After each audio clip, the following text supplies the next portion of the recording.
Я вже катаюсь понад 13 років. Для мене фігурне катання – це вже як образ життя. Без цього неможливо знаходитись. Albina se je z nami pridružila kakšna 2 tedna nazaj. Zelo zabavna in prijazna in kdorkoli bo prišel iz Ukrajine, bo vedno dobrodošel v našem klubu. Я приїхала сюди через ситуацію, яка склалася в моїй країні, в Україні. Стало дуже небезпечно там знаходитись. У Словенграді живе наш друг, та він порекомендував нам цей клуб «Оцелі», де мене прийняли дуже гарно, дуже приємно. Je zelo prijazna, pa verjetno se bomo tudi kaj naučile od nje. Pogovarjamo se bolj v angleščini. S trenerjem Gregorjem Urbasom pa govorita tudi rusko.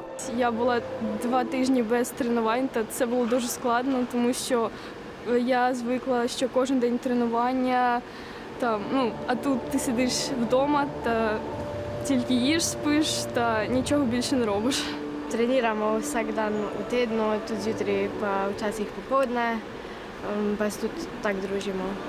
Kadar nima treningov, pa se Albina posveča šolanju, ki ga je imela že v Ukrajini nadaljavo. 24/7 є доступ до всіх моїх уроків.